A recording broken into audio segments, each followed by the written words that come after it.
எங்கள் அழைப்பை ஏற்று வந்திருக்கும் இங்கே அனைத்து பத்திரிகை ஊடக நண்பர்களுக்கும் வலைதள நண்பர்களுக்கும் ராமநாராயணன் அணி சார்பாக எங்களுடைய வணக்கத்தை தெரிவிச்சுக்கிறேன். தமிழ் திரைப்பட தயாரிப்பாளர் சங்கத்தின் தேர்தல் 2026-29 வந்து நடக்க இருக்கிறது. பிப்ரவரி 22. ஸோ அது சார்பாக நான் முரளி என்ற ராமசாமி என்கிற முரளி ராமநாராயணன் தலைவர் வேட்பாளராக போட்டியிடுகிறேன். மூன்றாவது முறையாக தலைவர் வேட்பாளராக போட்டியிடுறேன். 2006-2011 வரைக்கும் இருந்த என் தந்தையார் ராமநாராயணன் அவர்கள் தலைவராக இருந்த இந்த சங்கத்தில் ரொம்ப நல்ல விஷயங்கள், நல்ல திட்டங்கள் அன்றைய முதல்வராக இருந்த கலைஞர் அவர்களுடன் ஐயா அவர்களுடன் இருந்து இந்த தயாரிப்பாளர்களுக்கு, இந்த தயாரிப்பாளர் சங்கத்துக்கு பல நன்மைகளை செஞ்சு கொடுத்துருக்காங்க. இன்று வந்து இப்போ இருக்கும் நமது தமிழ்நாடு முதலமைச்சர் அவர்கள் திரைத்துறைக்கு பல நன்மைகளை வந்து கொடுத்துருக்காங்க. பயனூரில் வந்து ஒரு அடுக்குமாடி வீடு கட்டுறதுக்கு ஒரு பர்மிஷன் ஜிஓ வந்து பாஸ் பண்ணி கொடுத்துருக்காங்க. இதனால் நிறைய சிறு முதலீட்டு தயாரிப்பாளர்கள் படத்தை எடுத்து கொஞ்சம் சிரமத்தில் இருக்கிற அத்தனை தயாரிப்பாளர்களும் பெரிய உதவியாக அது இருந்தது. அது இல்லாமல் இன்று படப்பிடிப்பு வந்து வேறு மாநிலங்களுக்கு போய் தான் எடுத்துகிட்டு இருக்காங்க பெரிய பெரிய படங்கள் எல்லாருக்கும்.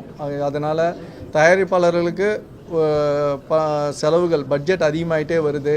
அதை குறைக்கணும்னு நாங்கள் கேட்டதுக்கு இங்கே வந்து குந்தம்பாக்கத்தில் 153 ஏக்கர் நிலப்பரப்பில் 500 கோடி அளவில் ஒரு ஸ்டுடியோ வந்து தமிழ்நாடு அரசு வந்து இது பண்ணிகிட்ருக்காங்க.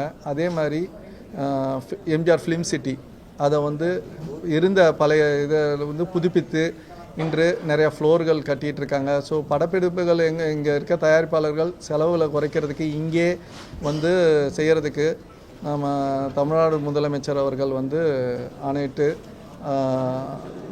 அதுக்கு எங்களுடைய நன்றியை தெரிவிச்சுக்கிறோம். அதே மாதிரி வந்து சிங்கிள் விண்டோ சிஸ்டம் தமிழ்நாடு முழுக்கும் எங்கு படப்பிடிப்பு நடந்தாலும் சிங்கிள் விண்டோ சிஸ்டம் மூலமாக அவங்க வந்து பண்ணியிருக்காங்க. அதுக்கும் வந்து நன்றி தெரிவிச்சுக்கிறேன். இதை வந்து 2006-11 வந்து என் தந்தையார் பண்ணதை வந்து 2026 வந்து கொண்டு வரணுங்கிறதுக்காக ராமநாராயணன் அணி என்ற பேரில் வந்து நாங்கள் வந்து ஆஃபீஸ் பேரர் மொத்தம் 7 பேரும் செயற்குழு உறுப்பினர்கள் 26 பேரையும் வந்து இங்கே வேட்பாளராக வந்து அறிமுக கூட்டம் நடத்தியிருக்கிறோம். இதுலேருந்து பிரச்சாரங்கள் வந்து ஸ்டார்ட் பண்ணுறோம். ஸோ இப்போ தயாரிப்பாளர்கள்ட்ட ஆதரவு கேட்டு பண்ண இருக்கிறோம். வெளி ஊரில் இருக்கிறவங்களுக்கு எல்லார்ட்டையுமே வந்து எங்களோட பிரச்சார பயணம் வந்து தொடங்கும். ஸோ அதுக்காக இந்த கூட்டம். நன்றி, வணக்கம். சார், இப்போ தணிக்கை குழு 2 படங்களுக்குமே வந்து இன்னும் சான்றிதழ் வழங்கல அப்படின்ற ஒரு குற்றச்சாட்டு வந்திருக்கு. அதாவது ஜனநாயகன் வந்து கோர்ட்டுக்கு போயிருக்கிறாங்க, இன்னும் பராசக்தி வந்து சர்டிஃபிகேட் கிடைக்கும் அப்படின்னு எதிர்பார்த்துருக்கிறாங்க. இந்த மாதிரி நிறைய சிக்கல்கள் இருக்கு. இந்த மாதிரி தயாரிப்பாளர்கள் அதுக்கான என்ன முடிவு எடுக்கிறாங்க, அதுக்கான ஏதாவது ஏற்பாடுகள் செய்யறாங்களா? இது குறித்து நீங்க அதிகாரிகள்கிட்டயோ அல்லது வந்து அரசுகிட்டயோ பேசுவீங்களா? இதுல வந்து ஒரு நடைமுறைப்படுத்தணும். தணிக்கை குழு வந்து சென்ட்ரல் கவர்மெண்ட்டோடது. ஒரு 15 நாள் முன்னாடிக்குள்ளே ஒரு சில ரெப்ரசன்டேஷன், ஏன்னா அவங்க வந்து நிறையா சிஸ்டம் மாற்றிட்டே இருக்கிறாங்க. ஸோ நாங்கள் எங்களுடைய சிரமங்களை இப்போ வந்து ஒரு மாதம் முன்னாடி வந்து பேன் இண்டியா படங்கள் எடுக்கிறதுக்கு வந்து ஒரே நேரத்தில் அத்தனை மொழிகள்லையும் சென்சார் பண்ணுற மாதிரி ஒரு சூழ்நிலையை கொண்டு வந்து அதை அறிவிச்சிருக்காங்க. அது வந்து ஒரு திட்டம் வந்து கொண்டு வரும்போது அது ஆரம்ப ஸ்டேஜில் வந்து கொஞ்சம் வந்து சிரமப்பட வேண்டியது இருக்குது. ஏன்னா இதனால் எங்களுக்கு தயாரிப்பாளர்களுக்கு என்ன பிரச்சனைனா, இது வந்து தயாரிப்பாளர்கள் மட்டும் கிடையாது, இயக்குநர்கள் வந்து அதை நேர சூழ்நிலையை கருதி அவங்க சீக்கிரம் முடிக்கணும். ஏன்னா கடைசி நேரத்தில் சென்சாரை பண்ணிவிட்டு எல்லாருடைய ப்ரெஷரையும் இருந்தது. ஏன்னா இன்றைக்கி வந்து புக்கிங் வந்து ஒரு வாரம் முன்னாடி ஓப்பன் பண்ண வேண்டியது இருக்குது. சென்சார் சர்டிஃபிகேட் வந்தால் தான் புக்கிங் ஓப்பன் ஆகணும். இப்போ வந்து சிங்கப்பூருக்கு எங்கள் ஃபாரினில் ரிலீஸ் பண்ணணுன்னா 21 நாளைக்கு முன்னாடி சென்சார் பண்ண வேண்டியது இருக்குது. சிங்கப்பூரில் ஒரு கண்ட்ரிக்கு ஒரு சட்டத்திட்டங்கள் இருக்குது. ஸோ தயாரிப்பாளர்கள் வந்து நம்ம வந்து இயக்குநர்கள்ட்டே வந்து அதை வந்து வேகப்படுத்தி கொஞ்சம் முன்னாடி கொடுங்க, இந்த டைம் ஃப்ரேம் வரும். அதை மாதிரி ஒரு சூழ்நிலையில் இப்போ நடந்துகிட்ருக்கு. ஏன்னா சென்சார் போர்டு எடுக்கிற சட்டத்திட்டங்கள் வந்து இன்றைக்கி சமுதாயத்தை எந்த அளவுக்கு பாதிக்கும் எல்லாத்தையும் பார்த்து தான் அவங்க அந்த சர்டிஃபிகேட் கொடுக்குறாங்க. அது இல்லாத பட்சத்தில் அதை ஹோல்டு பண்ணுறாங்க. அது ஏதாவது பிரச்சனைக்குள்ள படங்களாக இருந்தால் ஹோல்டு பண்ணுறாங்க. அதை வந்து அது 100% வந்து தயாரிப்பாளருக்கு பெரிய பாதிப்பு இருக்குது. அது வந்து இயக்குநர்கள் மற்ற அவங்க வந்து தயாரிப்பாளர்களை எண்ணி வந்து அவங்க அதை வந்து சரி பண்ணாங்கன்னா கரெக்டாக இருக்கும். 2 படங்களில் வந்து ஒரு படம் கோர்ட்டில் இருக்குது, இன்னொன்று வந்து முடிஞ்சதாக கேள்விப்பட்டோம். அது இந்த விஷயத்திலேயே கோர்ட்ல என்ன சொல்லியிருக்காங்க ஜனநாயகன் தரப்பு அப்படின்னா, சென்சார் போர்டு சொன்ன சேஞ்சஸை நாங்கள் வந்து பண்ணிட்டோம், யூஏ வாங்குறதுக்கு நாங்கள் ஒத்துக்கிட்டோம். குறிப்பாக 27 கட்ஸ் சொன்னாங்க, அது எல்லாத்தையுமே நாங்கள் மாற்றிட்டோம் அப்படின்னு சொல்லி சொல்கிறாங்க. அதுக்கு பின்னாடியும் நாங்கள் 9 நாளாக அதுக்காக நாங்கள் வெயிட் பண்ணியிருந்தோம். எந்த ரெஸ்பான்ஸ் இரவு தான் அது அந்த மெயில் வந்துச்சு அப்படின்னு சொல்கிறாங்க. இந்த கால தாமதம் ஏன் இருக்கும் அப்படின்னு நினைக்கிறீங்க? உண்மையை சொல்லப்போனால் சார், அது வந்து அவங்களுக்குள்ள மெயில் கான்வர்சேஷனில் இருக்குது. நாங்கள் அதில் வந்து சொல்ல இப்போ வந்து அது தெரியாத ஒரு சூழ்நிலையில் இருக்கோம். இருக்கக்கூடிய தகவல் 27 கட்டு வந்து சொல்லியிருக்காங்க, அதை மாற்றம் நாங்கள் வந்து பண்ணிட்டோம்னு சொல்கிறாங்க. இருந்தபோதும் இந்த எந்த அளவுக்கு ஒரு பெரிய ஏற்படுத்தும், இதுக்கான காரணம் என்ன? ஒரு விஷயம் மட்டும் நான் சொல்கிறேன் சார், பெரிய சுமை தான் சார். ஆனால் அதில் என்ன இந்த படத்துடைய பிரச்சனைகளுக்கு என்னங்கிறது எங்களுக்கு ரொம்ப அதோடைய டீட்டெயிலாக தெரியாது. ஏன்னா இவங்க ஒத்துக்கிட்டேன்னு சொல்கிறாங்க, அப்படின்னா அவங்க ஏன் கொடுக்கலங்கிறத அவங்க தான் விளக்கம் கொடுக்கணும். எங்களுக்கு உண்மையாகவே அதை பற்றி தெரியல. சங்கத்தில் வந்து போட்டியிடுறீங்க, தலைவராக இருந்திருக்கீங்க 2 முறை, அதனால அது வந்து கேட்குறேன். ஏன்னா இதெல்லாம் நீங்கள் வந்து ஒரு சங்கமாக ஏன் இனிஷியேட்டிவ் எடுக்கிறீங்களா, அதுக்கான முயற்சிகள் நடந்ததா இல்லை எடுப்பீங்களா? சங்கமாக நாங்கள் வந்து சென்சார் போர்டுக்கு ரெகுலராக சென்சார் போர்டு மட்டும் இல்லை sir, any regulations from the government வந்து நாங்கள் ரெப்ரசன்ட் பண்ணி ஆகணும், ரெப்ரசன்ட் பண்ணுவோம். நாட் ஓன்லி சென்சார், இதுக்கும் டாக்ஸேஷன் இருக்குது, நிறைய டிபார்ட்மெண்ட்ஸ் இருக்குது. அதில் எல்லாத்தையும் ரெப்ரசன்ட் பண்ணுறது தான் சங்கத்துடைய வேலை அந்த இதில். ஆனால் அது இன்டர்னலாக என்னென்ன ஒரு படத்துக்குள்ள பிரச்சனையை வந்து இண்டஸ்ட்ரி பிரச்சனை கிடையாது. நாங்கள் இண்டஸ்ட்ரி பிரச்சனையாக சங்கம் வந்து எல்லாத்தையும் பேசுவோம். ஒரு படத்துக்குள்ள பிரச்சனை ஒரு இண்டிவிஜுவலோட பிரச்சனை, அதை நாங்கள் வந்து ரிக்வெஸ்ட் பண்ணுவோம். ஆனால் நாங்கள் வந்து அதோட சுமை வந்து தயாரிப்பாளருக்கு மட்டும்தான். அது வந்து நாங்கள் வந்து ஆணிதரமாக ஒத்துக்கிறோம். ஏன்னா இதில் பாதிப்புகள் வந்து நான் எடுத்த ஃபுட்டேஜ் போகலைங்கிறது வந்து ஒரு கிரியேட்டிவ் பார்ட்லேருந்து போயிடுது சார். ஆனால் இன்வெஸ்ட்மெண்ட் பார்ட்லேருந்து ஒரு ப்ரொடியூசருக்கு மிகப்பெரிய பாதிப்பு இருக்குது. நாள் தள்ளுனாவே பாதிப்பு அதிகமாக தான் இருக்குது. ப்ரொடியூசர் தாங்க, ப்ரொடியூசரு. நீங்கள் வந்து பாயிண்ட் அவுட் பண்ணி இப்படி கேட்கணுன்னா நம்ம வந்து அதை பேசணும், அது வேறு மாதிரி போயிடும் சார். அது கிடையாது, அது வேறு மாதிரி போயிடும். அவரை பற்றி பேசலை, எல்லா ப்ரொடியூசரும். நானே விஜய் சார் வச்சு படம் பண்ணேன், அதே சென்சார் இஷ்யூஸ் எனக்கும் வந்துச்சு, நானும் ஃபேஸ் பண்ணேன். ஓகேங்களா? அது வந்து அது என்ன இண்டிவிஜுவல் பிரச்சனைங்கிறது நம்மளுக்கு தெரியும். அதனால வந்து இதை வந்து நம்ம வந்து வேறு மாதிரி எடுத்துகிட்டு போனோன்னா அது கிடையாது சார். உண்மையாகவே அதில் எதுவுமே கிடையாது. இது படத்துக்குள்ளே இருக்கிற சீன் பிரச்சனைகள் இருந்திருக்குங்கிறது என்னுடைய எண்ணம். ஏன்னா அவங்க சும்மா வந்து ஒரு படத்தை வந்து நிப்பாட்டிட மாட்டாங்க சார். எனக்கு தெரிஞ்சு சென்சார் போர்டு சும்மாலாம் நிப்பாட்டிட மாட்டாங்க. அதில் என்ன இருக்குங்கிறது அவங்க பார்த்தா அந்த கமிட்டிக்கு மட்டும்தான் தெரியும். அதில் இருக்க விளக்கங்கள் அவங்களுக்கு மட்டும்தான், அது வெளியில் ஷேர் பண்ண மாட்டாங்க. எவ்ரிதிங் அது வந்து ஏன்னா ஒரு படம் முடிஞ்சோடனே கட்டு கொடுத்து முடித்தோடனே அதை திருப்பி பார்ப்பாங்க. கட்டு கொடுத்து பார்த்தோடனே அதை நம்ம வந்து அதோடைய காப்பி இன்னொன்று கொடுக்கணும், கட் பண்ணி ஒரு காப்பி படம் ஃபுல்லாக கொடுக்கணும். அதை சீல் வச்சு உள்ளே வச்சுப்பாங்க. அவங்க சென்ட்ரல் கவர்மெண்ட்டில் ஒரு காப்பி இருக்கும், நீங்கள் இது பண்ணது. இது வந்து ப்ரொசீஜர். இந்த ப்ரொசீஜரை வந்து எல்லாருக்குமே தான் சமம் தான், அதில் ஒன்றும் இது கிடையாது. இதில் இருக்க பிரச்சனைகள் உள்ளே இருக்க என்ன பிரச்சனைகள் கொடுக்கலைங்கிறது வந்து அவங்களுக்கு மட்டும்தான் தெரியும். சொல்லப்படுறது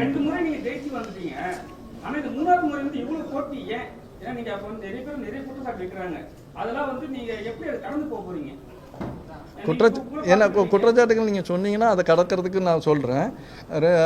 2 முறை போட்டிங்கிறது இந்த வாட்டி என்ன சூழ்நிலைகள் வந்து ஒரு வருட கால சங்கத்துடைய செயல்பாடுகளில் பார்க்கும்போது இருக்குது. இன்னொன்று வந்து போட்டிகள் வந்து எப்போவுமே வந்து ஒரு தேர்தல்னு வந்துட்டால் எல்லா அமைப்பிலும் எல்லாருமே நண்பர்கள் தான். ஆனால் போட்டின்னு வந்து அது வரும், தேர்தலுங்கிறது போட்டியாக தான் வரும். அதை வந்து எங்களுக்குள்ளே இருக்கிற ஒரு ஸ்ட்ரென்த்தை வந்து நாங்கள் பார்த்துக்குறோம், அவ்வளோதானே தவிர 3வது வாட்டி நிற்கிறதுக்குள்ளது வந்து நிறையா விஷயங்கள் இன்னும் இருக்குது. ஏன்னா நான் எக்ஸாம்பிள் வந்து உதாரணத்துக்கு வந்து பையனூரோட இடம் வந்து இப்போ தமிழ்நாடு முதலமைச்சர் வந்து ஜியோ பாஸ் பண்ணி கொடுத்தாங்க. அது வீடு கட்டும் திட்டம் ஒன்று பெண்டிங் இருக்குது. சில இது வந்து இதில் இருக்குது. அதை வந்து கொஞ்சம் முழுமையாக்கணும். இருக்கிறவங்களுக்கு வீடு கட்டி கொடுக்க வேண்டியது இருக்குது. பெப்சியோட ஒரு பிரச்சனைகள் நிறையா தயாரிப்பாளர்கள்கிட்ட இருக்குது. அது வந்து ரொம்ப அதிகமாக போய்கொண்டு இருக்குது. அது பெப்சியோட பிரச்சனைகள். அதை வந்து கொஞ்சம் வந்து நம்ம இருந்து அது பண்ணணுன்றத எண்ணத்தில் நம்ம 3வது வாட்டி நிற்கிறேங்க. சுரேஷ் காமாட்சி வந்து ஓப்பனாகவே உங்களுக்கு பெரிய குற்றச்சாட்டு வச்சார். அது நீங்கள் விளக்கமும் கொடுக்கல. ஏன்னா அவர் என்ன சொன்னார்னா, இப்போ இருக்கிற மெம்பர்ஸ்லாம் வந்து சரியாக உங்களை வழிநடத்த மாட்டாங்க, அவங்க சைடில் வந்து பார்த்தீங்கன்னா அவங்க கூட சேஃப்டியாக இருக்காங்கன்னு சொல்கிறார். அது ஏதாவது விளக்கம் கொடுங்க. இல்லை சார், என்னென்னது ஸ்பெசிஃபிக்காக என் பேரை சொல்லி சொன்னாரா? சங்கம்னு சொன்னாரா? சங்கம் தானே சொன்னார். அது சொல்கிறேன் சார். அவரும் நடப்பு தயாரிப்பாளர் சங்கம்னு ஒரு சங்கத்தில் பொறுப்பாக இருந்தார். அப்போல்லாம் பேசாதவர் இன்றைக்கி அதை விட்டு வந்தோடனே நம்மள்கிட்ட பேசுகிறார். சங்கமாக அதில் நிறையா சங்கம் வந்து எல்லாமே பேசிகிட்டு இருக்கோம். திரையரங்கு உரிமையாளர் அசோசியேஷனோட நாங்கள் பேச்சுவார்த்தைகள் பண்ணி சிறு முதலீட்டு படங்களுக்கு கண்டிப்பாக தேட்டர் கொடுக்கணும் அப்படின்னு சொல்கிறோம். அளவு வந்து கூட்டம் வர்றதை பொறுத்து அவங்க கொடுக்குறாங்க. ஆனால் ஒரு முக்கியமான இதில் இருக்கும். இதில் வந்து நிறையா ரொம்ப டீட்டெயில் விஷயங்கள் நிறையா இருக்குது. ஏன்னா இன்றைக்கி ஓடிடி தளங்களோட பிரச்சனைகள் அதுக்குள்ளே அடங்கி இருக்குது. திரையரங்குகள் வந்து 8 வாரம் வந்து கொடுக்கணும்னு சொல்லி கேட்டிருக்காங்க. நாங்கள் வந்து 4 வாரத்தில் போடணும்னு பேசிக்கிட்டு இருக்கோம். ஏன்னா நாங்கள் முதலீடு பண்ணுறோம். திரையரங்குகளில் இன்றைக்கி படம் ரிலீஸ் ஆனால் 1 வாரம் 2 வாரத்துக்கு அதிகபட்சம் பெருசாக போனால், பெரிய படங்கள் வந்து பெருசாக ஓடுது. சிறு படங்கள்லாம் 1 வாரத்தில் எடுத்துடுறாங்க. நிறையா படங்கள் வர்றதுனால ஓடிடி நாங்கள் எவ்வளோ சீக்கிரம் கொடுக்குறோமோ எங்களுக்கு கொஞ்சம் மிச்சமாகும், நல்லா இருக்கும்ங்கிறதுக்காக நாங்கள் பேசுகிறோம். அவங்களுடைய பாதிப்பை வந்து 8 வாரம்னு கேட்டு பேசிகிட்டு இருக்காங்க. இந்த பேச்சுவார்த்தைகள் நடக்கிறதுல அது ஒரு பிரச்சனைகள் இருக்குது சார். அதில் இருக்குது திரையரங்கு பிரச்சனைகள் அதில் இருக்குது. அதான் தள்ளியிருந்த படத்தை ஒரு பிவிஆர்ல போட முடியாது, தமிழ்நாட்டில இருந்து வடநாட்டில இருந்து வந்து சொல்றாங்க. அதுக்கு தயாரிப்பாளருக்கு ஒரு வாய் கூட திறக்கவே இல்லையே. ஒரு தமிழ் படத்தை ஓபன் பண்ண முடியல. எலெக்ஷன் எல்லாம் வரைக்கும் சொல்லி நாங்களும் அவர்கிட்ட கேட்டோம். சுரேஷ் காமாட்சி கிட்ட நாங்க கேட்டது, உங்களுக்கு வடிக்கும் போது வந்து கேட்டீங்களா இதே மாதிரி எத்தனை படங்கள் போடல, அப்பயே எங்க போனீங்கன்னு கேட்டோம். அப்போ அவர் சொல்றது இதான். ஆனா இருந்தாலும் ஒட்டுமொத்தமா நம்ம தமிழ்நாட்டில் தான் இருக்கும். ஒரு வடநாட்டுல இருந்து வந்திருக்க பிவிஆர் சட்டம் போடுது, அதுக்கு வாயை மூடிட்டு தலையாட்டிட்டு இருக்குதா சங்கம், தயாரிப்பாளர் சங்கம்? சங்கம் இதெல்லாம் இல்லை சார். பிவிஆர் வடநாடு இதுன்னு வந்து நம்ம பிரிக்கக்கூடாது. ஏன்னா இங்கே இருக்க பிவிஆர் வடநாடாக இருந்தாலும் இங்கே இருக்கிற தியேட்டர் வந்து முன்னாடி வந்து நம்ம ஆட்களில் இருந்தது. அது வியாபாரம், அது வேறு சார். அவங்க வந்து அதோடைய ஓனர்ஷிப் கார்ப்பரேட்டுங்கிறது மாறிட்டு வருது. இந்த சல்லியர்களை வந்து போட மாட்டோன்னு சொல்கிறதுக்கு இப்போ தான் நான் அதுக்கு தான் அதிலே சொன்னேன். நான் ஃபஸ்ட்டு சொன்னதிலே இருக்குது. ஓடிடி பிரச்சனைகளும் சேர்ந்து வருது. அது எல்லாமே வந்து கலக்கும்போது அவங்க வந்து கொஞ்சம் ஸ்ட்ராங்காக தியேட்டர் அசோசியேஷன் இருக்காங்க. அதெல்லாம் நிறையா அவர் வந்து அதை வந்து பிவிஆர்னு ஒரு இதை மாற்றிட்டார். ஏன் பிவிஆரை தவிர தேட்டர் இல்லையா? இந்த தமிழ்நாட்டில் கிட்டத்தட்ட 1100 தேட்டர்கள் இருக்குது. சிங்கிள் ஸ்க்ரீன்ஸ்லேருந்து எல்லாமே இருக்குது. பிவிஆர் எவ்வளோ இருக்குது? 150 தேட்டரு, 150 ஸ்க்ரீன்ஸ் தான் இருக்குது. ஓகேங்களா? மீதி இருக்கிறதுல போடலாம்ல. அதில் அதுக்கு ஏன் வந்துச்சான்னு யாராவது கேட்டோமா? அதில் பிவிஆரை நான் சப்போர்ட் பண்ணி சொல்லலை. உண்மையாகவே படம் தேட்டருக்காரங்க கொடுத்துருக்கணும். அதில் இருக்க பிரச்சனைகள் அது திசை மாதிரி போயிருக்கு. வேறு ஒன்றும் கிடையாது சார்.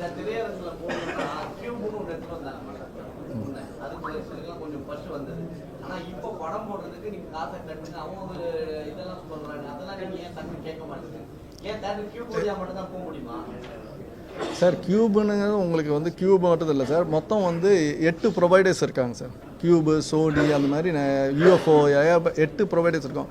நம்ம கியூப் வந்து நிறையா தேட்டர்களில் அவங்களோட ப்ரொஜெக்டர்ஸ் இருக்கனால நம்ம கியூபை பற்றி பேசுகிறோம் சார். அதுதானே தவிர வேற ஒன்றும் இல்லை.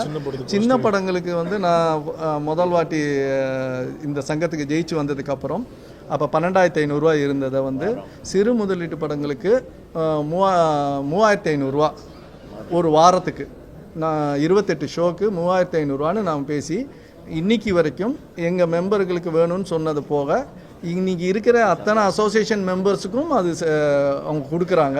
சிறு முதலீட்டு படங்களுக்கு 3,500 இப்போ ரீரிலீஸ் பண்ணுறாங்க. அதுவும் வந்து ரொம்ப ஜாஸ்தி பேசி அதை இப்போ நாங்கள் பேசி அதே 3,500 ரீரிலீஸ் படங்களுக்கு நாங்கள் குறைச்சிருக்கோம்.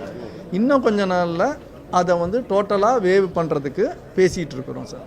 இதுதான் சங்கமாக நாங்கள் வந்து இப்போதைக்கு இது மூவ் ஆகி போயிட்டுருக்கு. இன்னும் ஒரு வருஷத்தில் அதை ஏன்னா ஒருத்தர் இன்வெஸ்ட் பண்ணி ப்ரொஜெக்டர் போட்டிருக்காங்க தேட்டருக்காரங்க, நாங்கள் வந்து கட்ட மாட்டோன்னு பேசணும், ஸ்ட்ரைக் ஆனோம். ஆனால் ஒரு இடத்துல இந்த பிரச்சனைகளை ஸ்ட்ரைக்கு பிரச்சனைகள் இதே பேசிகிட்டு இல்லாமல் ஒரு இடத்துல முடிவு கொண்டு வர்றதுக்காக மொத்தமாக எப்போ வந்து இது பண்ணணும். ஏன்னா இது வந்து எனக்கு முன்னாடி இருந்த தலைவராக விஷால் இருக்கும்போது இது நடந்தது. அப்போ அவர் ஒன்று பண்ணாங்க, ஆனால் அந்த டைமில் பிரச்சனைகளில் அதை முடிவு கொண்டு வர முடியல. இல்லைன்னா அன்றைக்கே கொண்டு வந்திருக்கோம். இப்போ மறுபடியும் அதை தொடர்ந்து கொண்டு வரோம் சார். பெப்சி தான் வந்து டோட்டலாகவே நீங்கள் அவங்க கூட சேர்ந்து நீங்கள் ஒர்க் பண்ணி ஆகணும். இப்போ சார்த்தி சப்ளைமணி வந்து அந்த டீமில் போயிட்டு பேசுகிறாரு. இது நாங்கள் எப்படி எடுத்துக்கிறது? அவங்க ஒருவேளை நீங்கள் ஜெயிச்சு வந்தாலும் அவங்க சைடு ஹெல்ப் பண்ணுவாங்களா, இல்லை அவங்க சைடில் ஜெயிச்சா அவங்க ஹெல்ப் பண்ண வர மாட்டாங்க? புரியவே இல்லை எங்களுக்கு சார். நீங்கள் ஆர்கே செல்வம்கிட்ட கேட்க வேண்டிய அவர் வந்து நிற்கிறாரு, பதில் சொல்கிறேன் இவங்க ஜெயிச்சு வந்தா என்ன பண்ணுவாங்க சார். இங்கே வந்து இது எலெக்ஷனோட முடிஞ்சிடும் சார். எலெக்ஷனோட முடிஞ்சிடும். ஆர்கே செல்வமணி அவர்கள் இதில் வந்து தலையிடவே கூடாது. அவர் வந்து தயாரிப்பாளராக நான் வந்தேன்னு பேசியிருக்காரு. ஆனால் அவர் வந்து ஒரு பெப்சியின் தலைவராக 3 முறை 10 வருஷமாக இருக்கிறாரு. அப்படி இருக்கும்போது அவரோட அடையாளம் வந்து ஒரு பெப்சி தலைவர் தான். இதுக்காக தான் நான் வந்து 3வது முறையாக நிற்கிறேன். நான் அது வந்து ஏன்னா பெப்சி அவர் வந்து இதில் தலையிட்டு இந்த சங்கத்தில் இருக்கிற தயாரிப்பாளர் அவர் கட்டுப்பாட்டுக்குள்ளே கொண்டு வர்றதுக்கு, தொழிலாளர் கட்டுப்பாட்டுக்குள்ளே கொண்டு வர்றதுக்காக முயற்சி செய்கிறத நாங்கள் வந்து எங்களுக்கு தெரியுது. அதுக்காக தான் நாங்கள் அந்த 3வது நிற்கிறோம். அதுக்கு தான் நாங்கள் வந்து இது எல்லா தயார்பாட்டையும் சொல்ல இருக்கிறோம் சார். அதான் சார்.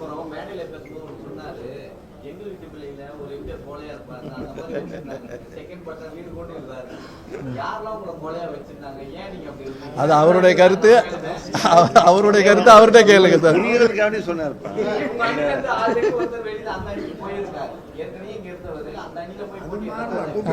ஒருத்தர் இல்ல, நிறைய பேர். இல்ல அப்படி இல்ல சார். இல்ல அவரு ஒரு எக்ஸாம்பிள் சொல்றது வந்து அப்படி சொல்றாரு. நாகரிகம் கருதி நிர்வாகத்தில் வந்து நடக்கிற எல்லா விஷயத்திலையுமே நாங்கள் எல்லாரும் ஒற்றுமையாக இருக்கிறத வந்து கடைப்பிடிக்கும் போது கோலைங்கிற பேர் வந்துச்சுன்னா ஏற்றுக்கிறேன். ஓகேங்களா? ஏன்னா எதையுமே அசிங்கப்படுத்தக்கூடாது. ஒரு இன்னைக்கு வரைக்கும் அடுத்த ஜெயிச்சு நாங்கள் வரோமோ அவங்க வராங்களா, அடுத்த பாடி வர வரைக்கும் இப்போ இருக்கிறவங்க தான் நிர்வாகத்தில் நாங்கள் இன்னமும் இருந்துகிட்ருக்கோம். இன்னும் சங்கம் செயல்பட்டுக்கிட்டு தான் இருக்குது, சேர்ந்து தான் செயல்பட்டுக்கிட்டு இருக்கிறோம்.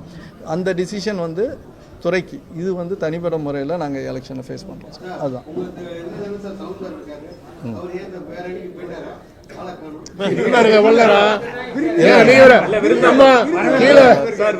தயாரிப்பாளர்கள்லாம் வந்திருக்காங்க, அவங்க சாப்பிட சார்.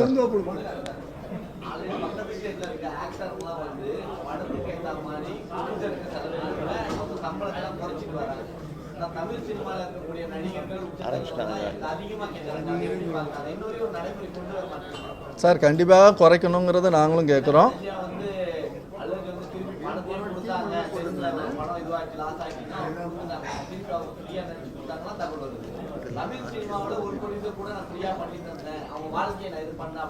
இல்லை சார், 2 பதிலாக சொல்கிறேன் சார். ஒன்று வந்து நீங்கள் நடிகர்கள் எல்லாருமே வந்து தப்பு தருவாங்க. ஏன்னா சூப்பர் ஸ்டார் ரஜினிகாந்த் லாஸ் ஆச்சுன்னா உடனே எல்லாரையும் கூப்பிட்டு கொடுத்துருக்காரு. அந்த மாதிரி இருக்காங்க. அஜித் சார் வந்து ஒரு இதானோடனே சத்யஜித் தியாகராஜன் சாருக்கு இன்னொரு படம் கொடுத்து காப்பாற்றிருக்காரு. இந்த மாதிரி எல்லாம் இருக்காங்க. விஜய் சார் வந்து அவர் வரும்போது கொடுப்பாரு, அதெல்லாம் ஓகே சார். அவர் என்ன அடுத்தது என்னென்னு அவருடைய பயணம். அதே நேரத்தில் நாங்கள் நடிகர்கள்ட்ட என்ன கேட்குறோம்னா, நீங்கள் ரெவன்யூ ஷேரிங்கில் வாங்கங்கிறத நாங்கள் பேசிக்கிட்டு தான் இருக்கோம். நடிகர் சங்கத்திலையும் இதை வந்து பேசி வச்சுருக்கோம். ஸோ அவங்க நடிகர் சங்கமும் ஒருத்தரோட சம்பளத்தை நாங்கள் யாரும் ஃபிக்ஸ் பண்ண முடியாது. ஏன்னா இன்றைக்கி மார்க்கெட் இருக்கும்போது தான் சம்பளம் ஏற்றுறது இறங்குது. மேக்ஸிமம் வந்து இன்னொன்று நாங்கள் முக்கியமாக கேட்குறோம், தமிழ்நாட்டில் இருக்க தயாரிப்பாளருக்கு கண்டிப்பாக டேட்டு கொடுங்கன்னு கேட்டுக்கிட்டு இருக்கிறோம். அதை தாண்டி போயிட்டாங்க. அந்த இடத்த நீங்கள் சம்பளத்தை பார்த்தீங்க, அதை தாண்டி அவங்க அங்கே போயிட்டாங்க.